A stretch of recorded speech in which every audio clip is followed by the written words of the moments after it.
నమస్తే అండి. నా పేరు రమ్య. మాది విజయవాడని, మా సొంత ఊరు కూడా విజయవాడే. నేను world skill council gold appraiser skill certificate కోసం అప్లై చేశాను. సో నేను వర్ధమాన్ జ్యువెలరీ అనే ఒక గోల్డ్ షాప్లో 4 ఇయర్స్ నుంచి సేల్గా చేస్తున్నాను. సేల్ కౌంటర్లో చేస్తున్నాను. దాంట్లో ఏంటంటే హారాలు, నెక్లెస్లు, వడ్డానం, టాప్స్, చిన్న చిన్న టాప్స్ దగ్గర నుంచి, అంటే మీకు సింగిల్ స్టోన్స్ దగ్గర నుంచి రకరకాల స్టోన్స్ ఐటమ్స్. ఇప్పుడు ఏంటంటే చాలా రకాల స్టోన్ ఐటమ్స్ వచ్చేసాయి కదా. మీకు టెంపుల్ జ్యువెలరీ కానీ, కుందన్ ఐటమ్స్లో కానీ ఇట్లా రకరకాల ఐటమ్స్ ఉంటాయి. కుందన్లో కూడా మీకు వ్యాక్స్ అనేది ఉంటుంది. అవన్నీ డిడక్ట్ చేసేసి మనం సేల్ చేస్తాము. మనం కస్టమర్కి చెప్తాం కదా ఇవన్నీ. సో మనం కూడా ఇలా అన్నిటిని మైనస్ చేసుకుని చేస్తాము. సో స్టోన్స్, ఈ బీడ్స్ కస్టమర్కి మనం అమ్మటమే కాదు, మన దగ్గర ఉన్న రెడీ ఐటమ్స్ అమ్మడమే కాకుండా వాళ్ళు ఏదైనా ఐటమ్స్ పలానా ఐటమ్ కావాలి అని అనుకుంటే కనుక దాన్ని మనం రెడీ చేసి ఐటమ్స్ని మనం ఆర్డర్ మీద బేస్ చేసుకుని కూడా మనం రెడీ చేసి ఇస్తాం ఐటమ్స్.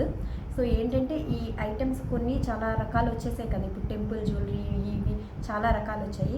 ఇట్లా ఫ్యాన్సీ ఐటమ్స్లో కూడా నేను సేల్ చేయగలుగుతాను, కస్టమర్కి చెప్పగలుగుతాను. అంటే దీని క్లియరెన్స్ అంతా, అది ఏం రకం స్టోను, అంటే దీంట్లో స్టోన్ వెయిట్ అనేది ఎంత ఉంది, దీంట్లో ఎంతవరకు లెస్ చేయగలుగుతాం, అలాగే అది అసలు గోల్డా కాదా అనేది మనం చూస్తాం. అది చెప్పాలి కదా క్లియర్గా కస్టమర్కి. ఇప్పుడు ఏంటంటే బంగారం కాస్ట్ అనేది చాలా పెరిగిపోయింది. బంగారంలో కూడా చాలా మోసాలు వస్తున్నాయి. సో అందుకని మనం అసలు ఈ బంగారం అనేది మంచిదా కాదా, ఇది 916 కాదా అనేది మనం టెస్ట్ చేసుకుందాం, ఒకసారి చూద్దాం. అది ఎలా అనేది కూడా నేను మీకు ప్రాక్టికల్గా చెప్తాను. ఇప్పుడు ఫస్ట్ ఏంటంటే ఇక్కడ ఐటమ్స్ ఉన్నాయి కదా. ఇది గీట్ రాయి, ఇది మనందరికీ తెలిసి ఇది గీట్ రాయి అని. సో దీన్ని ఏంటంటే నేను ఒక బ్యాంగిల్ తీసుకున్నాను, ఒక ఐటమ్ తీసుకున్నాను గోల్డ్ది. దీన్ని చేసి నేను ఇట్లా చేస్తున్నాను, ఇలా ప్రెస్ చేశాను.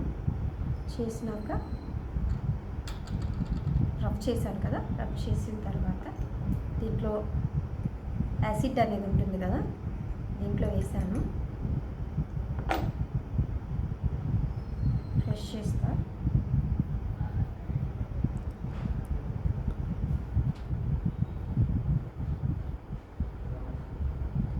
ప్యూరిటీ ఇది బాగానే ఉంది. ఇది 916 వచ్చింది. బ్యాంగిల్స్ 916 వచ్చాయి. దీంట్లో హాల్మార్క్ ఉందో లేదో కూడా ఒకసారి చూద్దాం. నేను టెస్ట్ చేశాను కదా, బాగానే వచ్చింది. దీంట్లో హాల్మార్క్ ఉంది లేనిది కూడా నేను చూస్తాను ఒకసారి.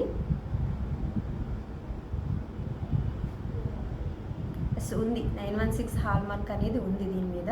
సో టెస్ట్లో మనకి ప్యూరిటీ 916 వచ్చింది. దీని హాల్మార్క్ కూడా 916 ఉంది. సో ఇది 916 ఐటమ్, దీన్ని మనం తీసుకోవచ్చు. నెక్స్ట్ ఇంకొక ఐటమ్ ట్రై చేస్తాను. ఇది ఉంది కదా, ఇది హారం అనమాట. దీంట్లో ఏంటంటే మీకు ఎనామిల్ ఉంది కదా, ఎనామిల్ని మైనస్ చేయాలి, మనం డిడక్ట్ చేయాలి. ఎనామిల్ని వెయిట్ అనేది డిడక్ట్ చేసేస్తాము. దీన్ని కూడా ఒకసారి టెస్ట్ చేసి చెప్తాను మీకు.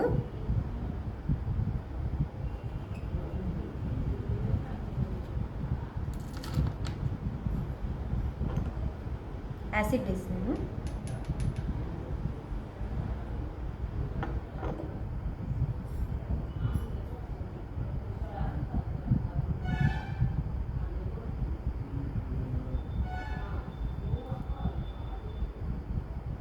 ఇది కూడా ప్యూరిటీ 916 వచ్చింది.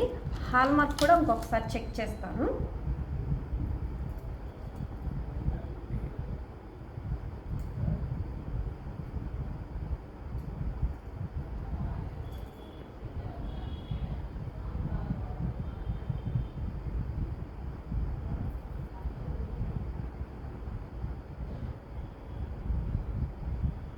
ఇది హాల్మార్క్ వచ్చింది, దీని మీద 916 ఉంది. సో ప్యూరిటీ 916 వచ్చింది. దీని హాల్మార్క్ కూడా 916 ఉంది. సో ఇది కూడా గోల్డే. సో దీన్ని కూడా మనం తీసుకోవచ్చు, ఈ ఐటెం కూడా తీసుకోవచ్చు.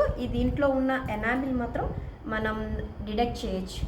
సో దీంట్లో ఆ ఐటెం ప్రకారం స్టోన్స్ అయితే ఏమీ లేవు, ఎనామిల్ ఉంది కాబట్టి ఎనామిల్ డిడక్ట్ చేసేసుకుని హాల్మార్క్ ఉందా లేదా చూసుకుని దీన్ని గీట్రైతో మనం టెస్ట్ చేసాము, 916 వచ్చేసింది. సో దీన్ని తీసుకోవచ్చు. నెక్స్ట్ ఐటమ్ తీసుకుంటాను.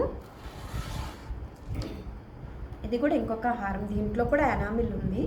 దీంట్లో కూడా మనం ఎనామిల్ అనేది డిడక్ట్ చేసేస్తాము. దీంట్లో ఫస్ట్ హాల్మార్క్ ఉందో లేదో ఒకసారి చెక్ చేద్దాము.